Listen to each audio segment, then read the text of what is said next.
दादांच्या विमानात बॉम्ब होता का हे तपासलं पाहिजे.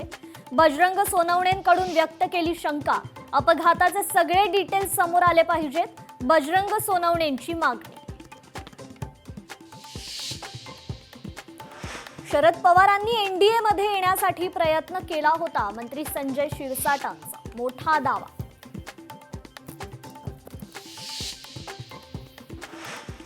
उपमुख्यमंत्री एकनाथ शिंदे वाढदिवस साजरा करणार नाहीत. अजित पवारांच्या निधनामुळे एकनाथ शिंदेंचा निर्णय.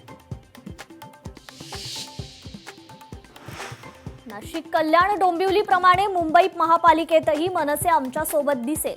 भाजप प्रवक्ते आणि नगरसेवक नवनाथ बन यांचा दावा. महापौर निवडीत मनसे काय भूमिका घेणार याकडे लक्ष. मुंबई महापालिकेत शरद पवारांची राष्ट्रवादी महायुतीसोबत, ठाकरेंसोबत लढलेल्या राष्ट्रवादी शरद पवार पक्षानं बाजू बदलली. मुंबई महापौर आणि उपमहापौर निवडीवर आज शिक्कामोर्तब होणार. महापौर पदासह उपमहापौर पदावर भाजपचा दावा. सूत्रांची माहिती. शिवसेनेच्या भूमिकेकडे लक्ष. जळगावच्या महापौरपदी भाजपच्या दीपमाला काळेंची निवड. उपमहापौरपदी शिवसेनेचे मनोज चौधरी यांची निवड. 2.5 वर्षासाठी महापौर उपमहापौर पदासाठी निवड. राज्यसभेच्या 7ही जागा बिनविरोध होण्याची शक्यता. आमदारांच्या संख्याबळानुसार मवियाला केवळ 1 जागा मिळणार. सूत्रांची माहिती.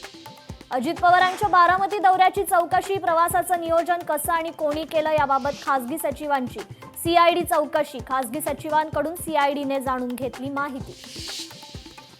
सुनेत्रा पवारांचा शपथविधी बेकायदेशीर. वर्ध्यातील वकिलांना लिहिलं राज्यपालांना पत्र. शपथविधी संविधानाच्या विरोधात असल्याचा केला दावा.